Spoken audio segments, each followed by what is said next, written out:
Hello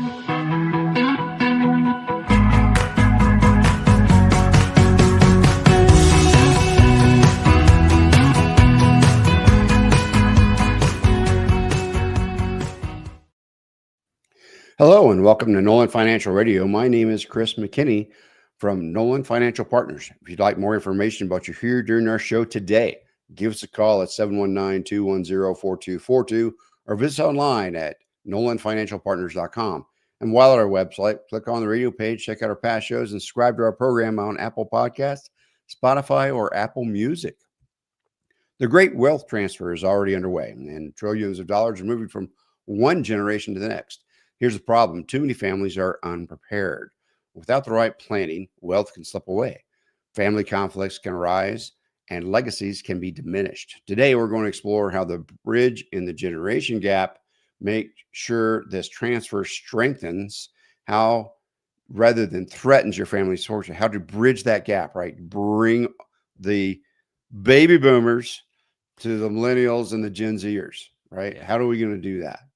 So, before we dig into today's topic, I want to introduce you to my co-host, Tony Shore, who's been juggling fantasy football team rosters like it's his full-time job. I just hope his retirement plan is as strong as his wide receiver lineup. It's not. No, my fantasy football team is in worse shape than my retirement planning. That's for sure. Working with you and Tara over the years, my retirement planning is on track, but the fantasy football, no. My wife and I are doing she had a league at work that I'm helping her with. Otherwise, I'm not in any leagues this year. So yeah, but I'm helping her out, and she's like, I think she's at 500. She's about 50-50. 50% wins, 50% losses so far. So that's not bad. Yeah, no, and fantasy playoffs. Yeah, she should. Well, and my fantasy football record is strictly classified information, though. There we go. I'm not gonna. But I am excited that it is football season, college, pro, the fall. Love this time of year. But I'm eager to get into today's topic, though, because football seasons come and go, but the great wealth transfer, that's underway, and it could have lasting consequences for a lot of families across the country. This is going to be huge, isn't it? I mean, they are talking about a lot of money here. So, right, over the next couple of decades, it's an estimated $84 trillion will move from baby boomers to their Gen X and millennial heirs. So this is a kind of an unprecedented amount of money that is going to be moving as our baby boomers pass. So 84 trillion. 84 trillion. Trillion. That's trillion with a T, Trillion. Not billion with a B. No. That's $1 trillion. I don't think we can even wrap our head around trillions at this point. No. I mean, 84 trillion, that's real money even to you, Chris. Even to me. Yeah. Well, that's a staggering number, but I imagine most families aren't totally ready for this shift, or that it could cause a lot of problems, right? Right. It could cause a lot of problems and a lot of angst. And then if things aren't done correctly, a lot of things might happen that you don't want to happen. Right. And I've seen a lot of families, separate and pick sides and hire lawyers and go to town because it's terrible. The wills and the trust and however they were going to get their estate done was not very clear and very settled and very directive because they did not sit down with somebody that knew how to make sure that their thoughts and ideas about what was going to happen to their wealth went to where it was supposed to go. Yeah. And so the preservation of their legacy did not happen because everything got broken up. A lot of money got paid to lawyers, and and then all the money just kind of went out, and it did not create what the guy intended. Right. And I think a lot of it stems from cultural or generational differences too between the generations. I mean, Sure. the baby boomers have been the powerhouse generation for decades. And I know, like my grandfather, who was actually past at 101, part of the greatest generation, both he and my father, a baby boomer, they don't like talking about money. No, they don't like talking They about didn't money. talk about money with anybody or discuss it. And that's No, part of the problem here, isn't it? no, my parents never talked to us about our money situation or Right. and lack of it. Right. Uh, Yeah, exactly. so Same. it was only when, when it reached a head that when there was an argument that we knew that there was some kind of problem with money. Sure. We didn't think about it, but I remember my dad, the first house my mom and dad bought, I mean, their mortgage was $150. So it was pretty inexpensive, but it was still a big part of the money they brought in, because Yeah. the money brought in was small. Yeah. But most of those boomers still hold more than half of the nation's household wealth. Wow. And so if you think about, so my mom's still around, so she's kind of on the the upper end of the boomers. But then my mother-in-law is on the lower end of the boomers. And so I see that what their wealth is. And I'm like, yeah, I mean, that if that would pass to just a few of people, then that's a lot of money to get down. Say you're a 30 something, and then here comes this baby boomer money. What do you do with it? How do you take care of it? And you've never How do you seen make this. it last? You've never seen this kind of money. What is the best way to manage that? Are they going to put it all in a Roth? Probably not. Probably not. Yeah, Why would it's you going to do be that? poof, Gone. right? Right. That's the problem right there. And so there's still a few boomers that are working, right? So Sure. So out of this, there are still some that are still working, but they're about to step out of the workforce. Yeah. And so all the boomers have really started to consider how these things are going to happen.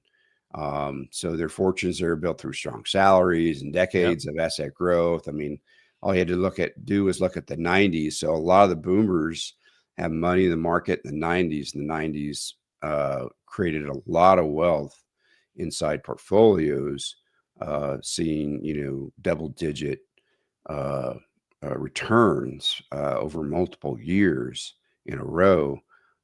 There was really a lot of money that came to people from that.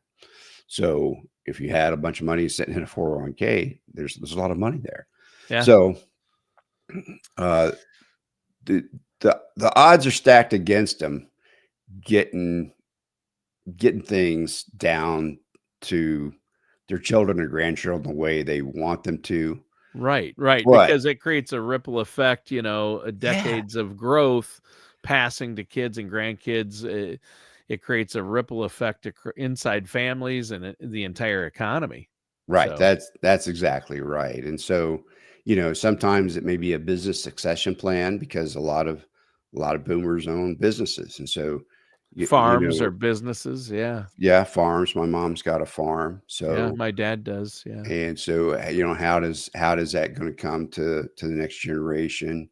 So they're kind of calling it a silver tsunami of, in the charitable giving world, right? Because it's there's going to be more money coming to these charities as people create maybe a charitable remainder trust, or they do something to minimize the impact of the taxes to that transfer of wealth.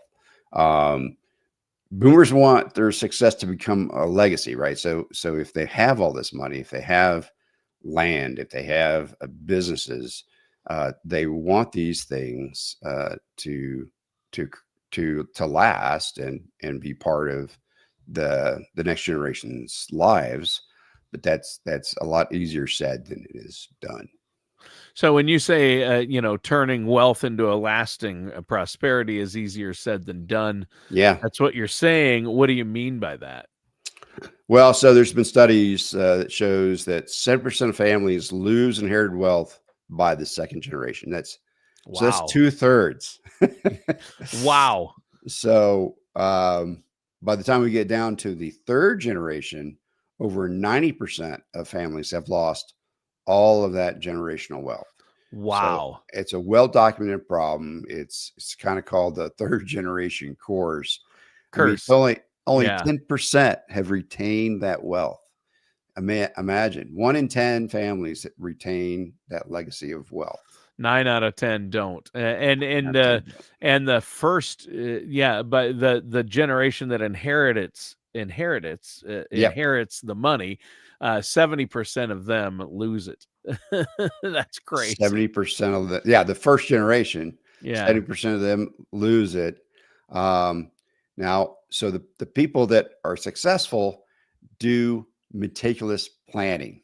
Yes. To get that wealth to come down successfully, planning is essential. It's just, so on its own, it isn't quite enough. I mean, you have to have true multi-generational engagement, right? So the people that are getting it need to understand, okay, here's where it is, here's how it got there. How do we keep this going the same way that that the person that gave it to me did? So that's the thing, is people have new ideas, they have their own ways of doing things, and maybe they don't understand, that the legacy ideas they're getting handed, or legacy wealth are getting handed. There's a reason it's there and still there. Maybe you should look at those concepts before you start making big changes to how it is, to where it is, to what it's doing, whether it's a business or it's with a financial manager or a wealth manager like myself. About where it is before we move it is, what is that? What did they do that's doing so well for my parents, right? My grandparents, wherever I got the money. So the family has to do more than just set up the plan. Then they actually have to work together across generations, right? That's right. And I tried to make that happen. I tried to step in, and when my grandfather, as he was aging at 101, when he finally started to slow down at age 101, and we knew he didn't have long at that point, but he had been doing well up to that point. But I tried to talk to my dad and him about it. But again, the generational gap, I tried to say, hey, you need to do something with this farm, because mom's already in long-term care. My mom's already in long-term care, and the state and she's using Medicare because my parents didn't have the money to pay the $11,000 a month. Right. So the state's covering it, but they're going to want that money back. If my dad inherits the farm, they're going to put a lien on it, and we're going to lose the family farm. And I tried to convince them of this situation. But he still views me as his little grandkid. He's not, you know what I mean? Sure. I'm in my 50s, but and I work for a financial company with financial professionals like yourself with great advice, but it's hard, it's hard. It's really hard. But that's where you come in, because if my grandfather had a financial advisor that said, hey, let's bring in your heirs, let's look at everybody's situation and see what can be done. Or my dad would have worked with a financial advisor at that time, which he wouldn't. I tried to say, let's get an elder care attorney in here. You need to do these things, right? Well, and there's really good tools that financial planners have. And one of them is we write things down. Yeah. Okay. So we're going to write it down. We're going to discuss it, but we're also going to write it down. Yeah. And we're going to get it in writing. Yeah. Get it in writing. And then once you get it in writing, then it's easy to go take to a lawyer or take it to somebody that can guide you through getting a will put together or an estate plan put together. So one of the things that we do is we have an actual document, and it starts asking you questions. And you go through the questions, and if you answer all the questions, then all the questions are answered. Right. So when you pass, we go there. Oh, there they are. Here's what they wanted. Here's how they wanted the funeral to go. Here's how they want to speak. Here's all the things they wanted to happen. Here's where all their money is. Here's who to talk to about this money, and this money. Oh, wait, there's some life insurance things here that haven't been dealt with. And, he had beneficiaries. Oh, they're out of date because, he didn't have a planner, but we still have them, so we can fix it. All that information is written down. Yeah. So that they know where to go. My mom is still working on a life insurance policy that my grandparents bought for my dad. Wow. When he was a kid, and they're paying like $15 a week for it, which is weird to think that you're paying by the week. Right. But that's what people could do back then, right? It was easier to think in a weekly budget than it was a monthly budget. Sure. Now everything's monthly because that's out when all the bills come due, and we have that different mindset. But back then it was weekly. Yeah. That's interesting. Yeah. So, so we don't know if there's still money there or not, but it looks like there is. And the company's still around because life insurance companies they don't go out of business very often at all. So as long as there wasn't a lapse in the policy or payments. Well, it was a paid up policy when he was 20. Oh, okay. So it was a paid up whole life policy. Now face value was $2,000.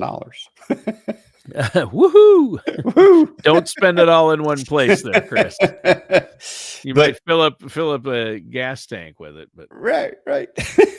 but it's kind of fun to chase down. See sure. Happens. Yeah, you don't want to leave any money on the table. It all adds up. That's nothing to sneeze at, right? Yeah. I mean, the amount of time and effort, I don't know, but it's still it's there, and it's the family's money in some fashion. It should come to the family. Yeah, but we need to bridge those generational gaps somehow. I was not successful, but unfortunately, it really, you have to convince the patriarch, the person who has it, to convince them to reach across and incorporate other people in the plans. Well, and the challenge that I know that happens a lot is either one way or the other. The person that has the wealth either is very directive and doesn't understand the implications of what they're doing, or they're very passive and say, I don't care what happens, you guys figure it out. Yeah. And so both things can be problematic, because you've either got somebody that says it's not a problem, like your grandfather, or you got somebody that says, well, it's all going to go to Tony, and so you're going to get it, right. Tony. And then he writes that, in a holographic will, and now you've got a holographic will, and not through a very strong estate planning situation. And now all the cousins come out of the woodwork. Right. Yeah, that's the problem. That's what happens. I mean, this all ties into estate planning, of course, and that's really what we're talking about here. But it is going to cause problems for a lot of families, and I think that the whole reason you wanted to talk about this today, Chris, is just to help people out there avoid these issues and get everyone on the same page, right? That's right. And so if we can get all the family on the same page and they understand what the druthers are of the baby boomers that are passing on this wealth, and how they built their wealth, and how that wealth is currently being managed to a good end, then if they have that education and knowledge, then they're going to be better set up for when that wealth comes to them, to continue that wealth to the next generation, the Generation Z and Generation Alpha, so that they can get be the recipients of their grandparents' good fortune. Yeah. Well, yeah, and that's a good point. I think one way to bridge the generation gap is financial education, right? Yep. For our kids. I mean, it starts with us. What I can do is make sure my kids understand this stuff. And my wife and I have worked hard. I mean, we included them on the meeting with our estate planning attorney, so they know they all three know what's going on. That's a great way to bridge the generation gap, is financial education, because they're not getting it. My mom and dad didn't do that for me. They didn't teach me about money and the value of money and how to save, and I didn't learn it in school.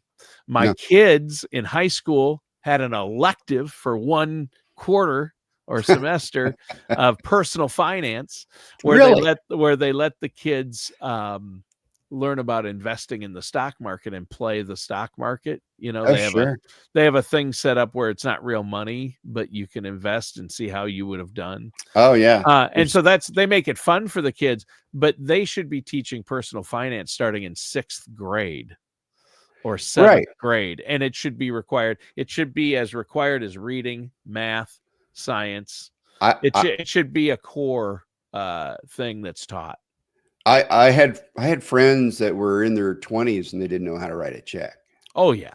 Yeah. My kids, kids don't know how to write a check. They sent me, I opened up an account and they sent me these, but I don't know how to fill it out. Can you help me? Like, yep. Sure. Yeah. Do that because I figured it out myself, because my parents didn't show me that either. Yeah. Yeah, I did learn that. My mom showed me that. But other than that, but not until I was like 18 and 17 and had a checking account, what I mean? So, but anyway, it should be taught in schools. I can get on that soapbox forever. I feel so adamantly about that I would have done better. My kids would do better. And I'm not, but parents need to be responsible because the schools aren't doing it. So we have to do it, right? We have to do it. Yeah. Yeah. And how much money you have doesn't matter. Just do something for as long as you have a budget and live within your means and save. Right. Doesn't matter. That's what'll get you there. I mean, you've seen it where you'll have a person who has a $200,000 a year salary come to you, and they have no money saved, and then you have a person who's a janitor at a middle school, and he's got $1.5 million in the bank to retire on, and the $200,000. So people think, well, I don't make enough money. Oh no, you do. You can save. If you start saving and you're disciplined and you watch your spending, you can do it. It's not the overall number. Like, I have to make this amount in order to be able to properly save. Nope. That's a fallacy that we've been led to believe. I used to think that way. Yeah. Right? It's not about a number. It's really not about a number. Nope. Whatever you can put away, but it's about consistency. If you start with $20 a month and do that account, that's one thing. If you start with, and then up it from there. Yeah. Exactly. And so here's the challenge for millennials and Gen Xers that are receiving these funds is if the money comes to them and it comes through stocks or mutual funds or some kind of financial instrument, a lot of how they see the world is through that financial crash in 2008, the real estate boom and bust that happened in the 2000s. And so they're really hesitant about some things that may benefit them a lot. And maybe that's how that generational wealth was created. And they're like, as soon as they get it, like, we got to get out of this. These stocks are terrible, or this real estate's terrible, or whatever the investment is. They need to maybe do some research and figure out, okay, you're right. It is terrible. Stock market is the worst. It's also the best, depending on the day. Depending on the day. So yeah, and depending on how much time you have, really is the answer. Right. And so so we talk about the 2008 financial crash was a huge deal, made a bunch of news, big deal. But if we look at the 2021 through 2022 market downturn, it was 50% in growth equity, in the growth stock funds. The growth equities went down 50% in that time period. But people don't even talk about it. But you know what? It's going to happen. You know why they don't talk about it? Because it came back. Yeah, that's what I was just going to say. It not only, but it didn't just come back. It didn't just make up lost ground. Yeah. It hit record highs and has been hitting record highs ever since. So this happens. You don't want to panic or let your emotions play a part. Now, while we still have a couple minutes left, you said you wanted to mention a 3-part plan to bridge that gap. And for the younger generation as well. So this kind of covers all the bases. It's so the first thing is a financial plan for an individual's entire life, right? So first start is the person needs that financial plan for an individual's entire life. Now, part of that plan is kind of a sub plan for life's emergencies. It's a break the glass. We've got a really bad cancer diagnosis or something like that, and we're going to spend all our money. We're going to move to Houston and live right there outside the hospital that is the best at attacking aggressive cancers, and we're going to go after this thing. We're going to go do that. So that's the break the glass plan, and then the next part of a plan that can cover all your bases is that legacy plan, and that's designed for the future generations. It's designed with growth in mind, with taxes in mind, with how that asset will translate to your future generations. If it's a family farm, how does that translate to them? That can be a very difficult thing, because it's really hard to divide up farms into 3 or 4 spaces. How do you do that? So what about a business, right? So how do you divide up a business 3 or 4 or 10 ways? So there needs to be kind of a thought through legacy plan for those future generations. So from that individual's perspective, it's about peace of mind. Ensures that if something happens, your family members have the right information and the right access to make the best decisions once that wealth gets put into their hands.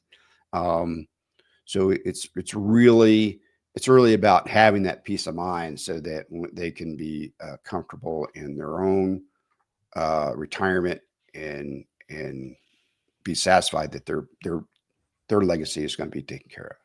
Yeah. Yeah, I think that's important. And you have to have the plan in place. You have to have an emergency fund saved up. You have to have an overall financial plan and a legacy plan. And if any of our listeners don't have all of those things secure, because they really do give you peace of mind, help you sleep well at night, if you have those plans in place, how can our listeners and viewers get a hold of you to get that in place? So they can reach us at 719-210-4242. We've set up some complimentary consultations. We take those on Tuesdays, Wednesdays, and Thursdays.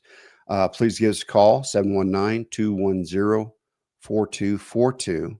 Check out our website, nolanfinancialpartners.com. We got some good information out there. You can listen to this radio show and some of the past radio shows and get to know us a little more. All right. Sounds good. Thanks, Chris. And listeners, that does it for today's episode of Nolan Financial Talk with our host and Nolan Financial Radio, as far as that's concerned, with our host, Chris McKinney. Join us again soon for another episode. Take care, and we'll talk to you again.